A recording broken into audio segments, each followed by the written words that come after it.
ভারত ১৯৭১ সালে বাংলাদেশের স্বাধীনতায় সহযোগিতা করেছিল পাকিস্তানকে দুর্বল করার জন্য, পাকিস্তানকে কেটে সেটে ছোট করার জন্য। আমরা নির্বাচনের দিকে এগিয়ে যাচ্ছি এবং এই নির্বাচনকে ঘিরে নানা ধরনের উত্তাপ ইতিমধ্যে সৃষ্টি হয়েছে। বিভিন্ন জায়গায় ইতিমধ্যে প্রার্থী অপর প্রার্থীর নেতাকর্মীদের উপরে হামলা, হুমকি ধমকি আমরা লক্ষ্য করেছি।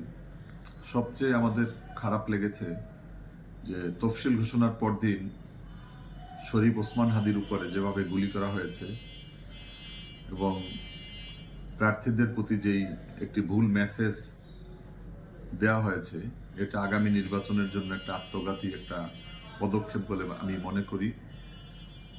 তো এর প্রতিবাদে আমরা অনেক প্রোগ্রাম, অনেক সভা সমাবেশ আমরাও করে যাচ্ছি। জুলাই চেতনার যারা বাস্তবায়ন চাই, যারা বৈষম্যহীন একটি বাংলাদেশ চাই, আমি মনে করি যে আমাদের বক্তব্যে আমাদের আরো কিছু সতর্ক হওয়া দরকার। বিশেষ করে শহীদ মিনারের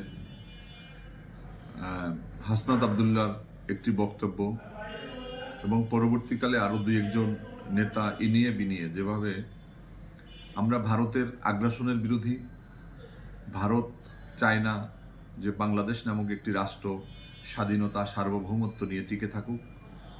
ভারত ১৯৭১ সালে বাংলাদেশের স্বাধীনতায় সহযোগিতা করেছিল পাকিস্তানকে দুর্বল করার জন্য, পাকিস্তানকে কেটে সেটে ছোট করার জন্য, এবং তারা সেদিন আমাদের বন্ধু বেশে এসে আমাদের স্বাধীনতা সংগ্রামে আমাদেরকে সহযোগিতা করেছে।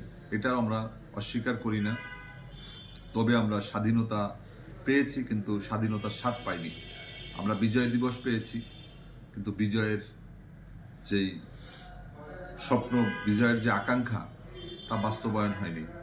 আমরা পাকিস্তানিদেরকে তাড়িয়েছি, কিন্তু আমরা পাকিস্তানিদেরকে তাড়িয়ে দিল্লি শাহীর গোলামিতে আমরা গোলামির জিঞ্জির আবদ্ধ হয়েছি। তো আজকে 7 সিস্টার নিয়ে বিভিন্ন রাজনৈতিক নেতাকর্মীরা যেই বক্তব্য দিচ্ছে, আমরা বাংলাদেশ লেবার পার্টির পক্ষ থেকে পরিষ্কার করতে চাই যে আমরা বিশ্বাস করি না অন্য একটি রাষ্ট্রের স্বাধীনতা সার্বভৌমত্বে কোনো প্রকার হস্তক্ষেপ বা এ জাতীয় কোনো বক্তব্য, আমরা এর বিরোধী। আমরা মনে করি যে 7 সিস্টার তারা স্বাধীনতা বা তাদের অভ্যন্তরীণ বিষয়ে তারা সিদ্ধান্ত নেবে। এ নিয়ে বাংলাদেশ থেকে যে হুমকি ধমকি বা যেই সমস্ত কথা বলা হচ্ছে, এতে বরঞ্চ আমাদেরকে বিপদের দিকে ঠেলে দেওয়ার একটা অপপ্রয়াস বলে আমি মনে করি। আমি আমাদের নেতৃবৃন্দকে বলবো যে আমরা আসুন, আমরা আমাদের বুদ্ধিদীপ্তভাবে বাংলাদেশকে সামনে এগিয়ে নিয়ে যেতে হবে। আমরা ফ্যাসিবাদকে দেশ থেকে বিতাড়িত করেছি, নব্য কোনো ফ্যাসিবাদ যেন বাংলাদেশে আবার খুঁটি গেড়ে বসতে না পারে। আমরা আমাদের স্বাধীনতা সার্বভৌমত্বকে নিরঙ্কুশ করব জাতীয় ঐক্যের মাধ্যমে।